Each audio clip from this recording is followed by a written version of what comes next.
You're listening to Main Street on CBC Radio 190.5 FM in Halifax. I'm Bill Roach.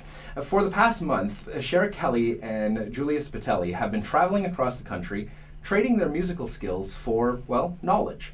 The singer-songwriters from Vancouver decided earlier this summer that they needed to know more about organic farming in Canada, so they packed their instruments into a car, they grabbed a filmmaker friend, and they headed east. Tonight, they're in Halifax for a private house concert, but before that, Julia Spitelli and Shara Kelly join me in studio. Welcome both of you to Main Street. Thank you.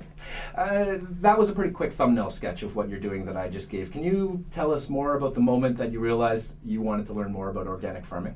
Sure. Okay. I do some personal cooking in Vancouver, and Shara asked if I wanted to go and do tour with music, and I was like, yeah, definitely. And I was like, can I also cook across Canada? And, we were like, well, what if we go visit some farms? And because we really, both living in the city, we buy organic, but we wanted to really go on the ground level and really see these farms and really be there firsthand. So that's what kind of sparked it. Yeah, and then once we were on that tour, this was in June, we ended up on the most beautiful farm in Alberta, Rosika Sunrise Farms. And the farmer there just showed us around, and he's in the process, I think, of making it a permaculture farm, which is short for permanent agriculture. And I was just blown away with the way he farms. Everything kind of works together, so instead of having to put fertilizers into the ground, he just lets the cows do the work. And just from talking with him, it made me realize, and Julia realized, that we didn't know that much about where our food is coming from. And Dawn suggested that it would be a great thing for musicians to write songs about, which I didn't feel comfortable doing at that point because I don't know enough about it. But we thought, what can we give? And so we're trying to give farmers some more promotion. How many farms have you visited so far? 7? I think 6 so. or 7, yeah. And a few community organizations that, promote local sustainable food. Yeah. So once you guys get into a city, you're not only about the farms, right? Like I read on your website that you like to do bike tours and just to see how the city runs when it comes to this stuff, right? What have you thought about Halifax so far? It's beautiful. I want to move here. I had a weird reaction when I came to the Maritimes. We rolled into Fredericton, and I was like, this feels like home.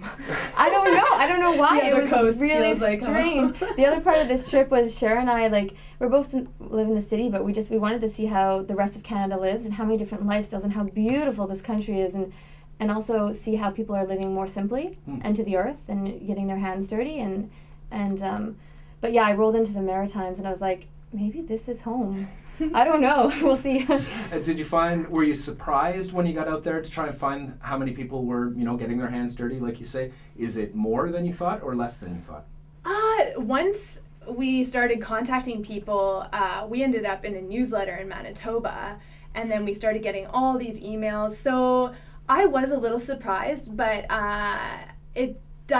a lot of the farmers are saying more people need to do this. We need more people to get into sustainable agriculture, to learn how to plant your own food. They seem to carry a lot of weight. They're very positive, but a lot of weight on their shoulders, providing us with everything that we eat every day. So I was surprised at the reaction that we need to get more involved. They're so happy to see us. They're just like, we're so happy that you're here. Like Dawn was saying, we're just begging for the artists to get everyone's attention. Dawn being the farmer from that first farm. That supported it, yeah. So are they generally happy right across the country? I was wondering that when it comes to organic farmers, what's the mood of Canadian organic farmers? Are they upset that they can't get their message out there as well as they'd like, or are they just happy to be doing what they're doing? No, they seem really fulfilled. They honor their food, I don't know, they eat and breathe farming, and it's really inspiring, and it actually makes me want to go plant a garden. It makes me want to be a farmer. So I'd say it's really hopeful, positive when we see them. When anyone's living their truth and their values, not just believing it, but actually living it and doing it, they're just so at peace. They're so fulfilled. They want to help spread the message and help other farmers who might think that we hear quacks a lot. People are like, oh, people just think we're doing quacky farming in their community. We end up on the quacks farms. They self-say that. Funny. Let's talk about the food then. They're living their food and you're cooking their food, aren't you? Mm-hmm. What kind of ingredients have you gotten to work with while you're doing that? We should actually, let's paint a picture first. You guys do house concerts for these farmers, right? Yeah. Like you're traveling, you have your guitars with you here today on the other side of the studio. So you go into their house, you stay with them, and you do a house concert, but you also cook. So what kind of ingredients are you seeing as you go across the country? We're seeing local. We're seeing their friends bringing over things that they had grown or raised. The idea was to cook with whatever was brought to the table and whatever's in the kitchen, so not dealing with like ingredients, and then also bringing some of the older traditions forth and helping and sharing that. Because simple cooking, if you're going to eat local and organic, you have to just use 3 or 4 really good ingredients, and just go with it. So whatever you've got on hand. But what if the Jigs dinner in Winnipeg was amazing? Yeah, it was our Newfie dish in Manitoba. In Winnipeg, also called a boiled dinner around here. Oh. Is what I grew up calling a Jigs dinner. Was a boiled dinner. That's the Cape Breton term for it, I guess. Yeah. What else? I'm a member of a local farm collective here. Every week I get a basket from a farm up by Truro. And there's stuff in there that I would never think to buy at a grocery store, like kohlrabi. We got kohlrabi in our basket a couple of weeks ago. Yeah. I would never think to pick that up, but we loved it. Yeah. Did you get any of those types of ingredients where you're not quite sure what to do with them, but can't wait to try them? Yeah, we've learned a lot. A lot is berries. A lot of berries that we didn't know before. Berries. Partridge berries. Oh, love partridge berries. I hadn't had Saskatoon berries No, until this I trip. hadn't either. So Yeah. those are good. A lot of that sort of stuff. Yeah. Very cool. You brought a filmmaker along with you, as I mentioned in the introduction. And if you go to your blog, you can see a lot of recordings where you guys are interviewing farmers. What do you hope to do with that footage when it's all said and done?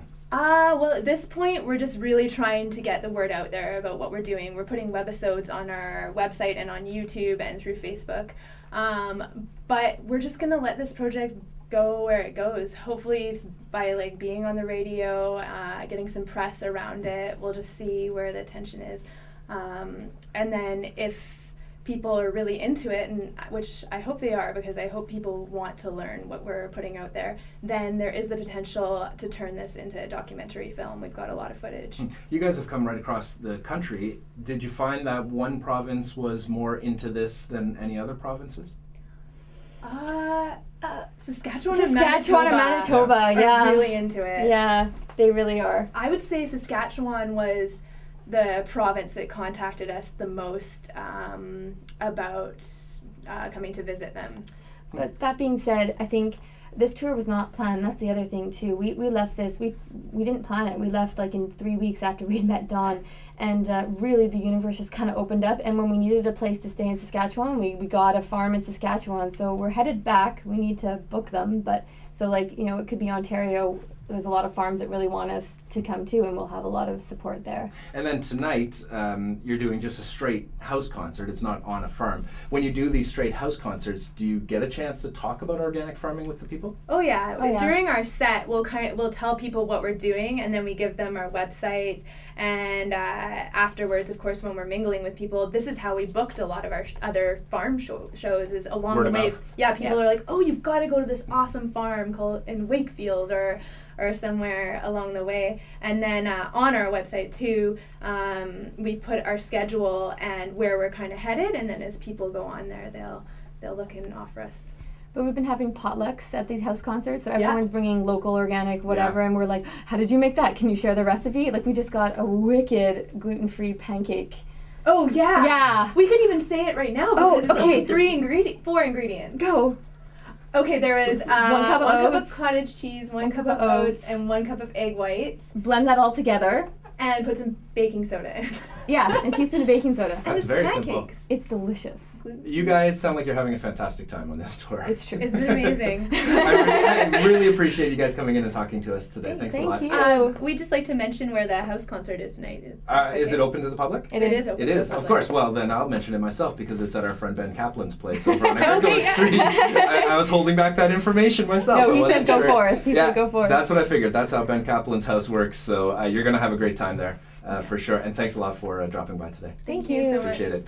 That's Shara Kelly and Julia Spitelli. They're touring the country playing music, learning about organic farming. You can check out what they're up to and follow them on Facebook. Search the term Wheelie Slow Cooking Tour. Wheelie, W-H-E-E-L-Y, Slow Cooking Tour.